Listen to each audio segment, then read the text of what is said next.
Olá pessoal, meu nome é Danilo. Vim falar a respeito com vocês acerca de Sócrates, Platão e Aristóteles, homens de um conhecimento extremo, aonde com o seu conhecimento ele pôde trazer o discernimento para inúmeras pessoas em sua posteridade, a qual fala a respeito do livro Apologia a Sócrates, onde ele tinha ido ao oráculo de Delfos e ali um sacerdote falou que ele era o mais sábio, e com isso ele foi procurar na cidade os mais sábios que ali havia, e conversando com eles ele percebeu que não tinha sabedoria alguma.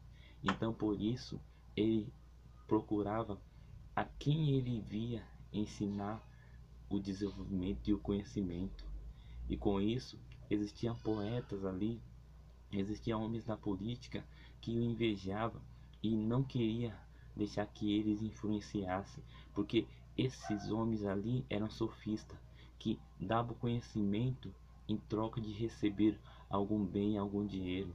E Sócrates não, ele ali passava o seu conhecimento para o próximo. Tanto é que essas acusações que fizeram contra ele foi toda infundada, falando a respeito que ele falava contra a religião da época, contra os deuses da época.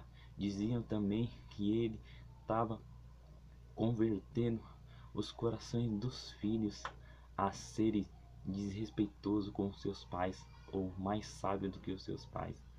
E ali Sócrates foi julgado, e através do julgamento que ele teve ali, ele foi condenado, e sua condenação foi a morte.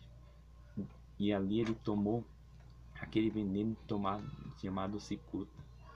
E diz nesse livro Apologia a Sócrates a respeito da sua defesa ali, e ele falando a respeito do que aqueles homens acusavam ele que era mentira. Então esse livro aqui de Apologia a Sócrates, deixa eu pegar aqui para vocês verem, ele fica de recomendação para o conhecimento e o desenvolvimento intelectual de vocês.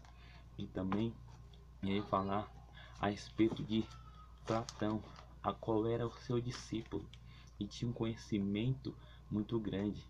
Em seu livro A República, ele fala de um conhecimento muito grande, e ele diz a respeito que as coisas que são perecíveis, ela não são, só são a imagem daquilo que não perece. Ou seja, você tem uma cadeira ali feita de algum material, ou de madeira ou de ferro, isso ela tem esse perecimento, mas o que não perece é a forma, é a ideia de cadeira, ou seja, é buscando a essência daquela coisa. E mais adiante, o outro personagem que ganhou também o conhecimento ocidental foi Aristóteles, a qual no seu livro A Política ele diz a respeito de três formas de governo: a monarquia, a aristocracia e a democracia. E dentre essas formas de governo que Aristóteles ele estudou em diversas situações, constituições de governo, e dali ele pôde fazer esse resumo. E ele diz no seu livro que no país que tem essas formas de governo, essa forma de governo, um governo que desenvolve mais, que a maioria dos cidadãos são respeitosos das leis, das autoridades, é uma forma de governo onde a classe média ela acaba ponderando ali. Ou seja, numa forma de governo sendo aristocracia ou monarquia ou democracia, aonde só tem a classe dominante, poucas classes dominantes e o restante só o povão, não há uma regra de obedecer às leis. Mas aonde se tem a classe média, e dentre essas três formas de governo, há um balizamento entre a mediania, entre aqueles que são mais pobres e aqueles que são mais ricos. Então esse livro, A Política de Aristóteles, é muito interessante. Esses homens, eles puderam banhar o Ocidente inteirinho.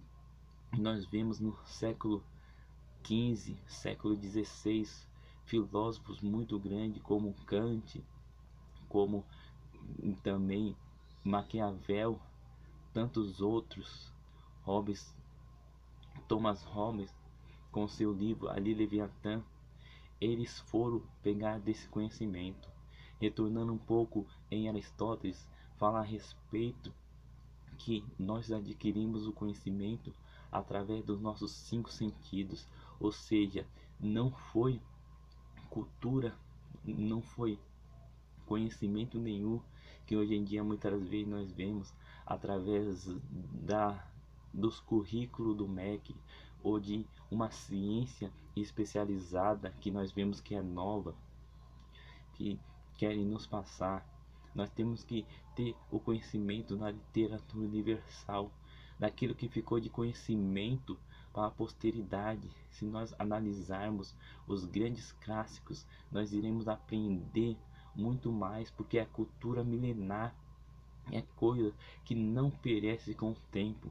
Assim também como a Bíblia Sagrada, que nos dá muito conhecimento e nos faz nos elevar à plenitude do nosso ser, porque a partir do momento que eles colocaram a ciência e eles deram como a ciência é o que diz tudo, a verdade, e deixaram de lado a nossa ligação vertical com o Santo do Santo, nós de fato perdemos a capacidade de conhecimento.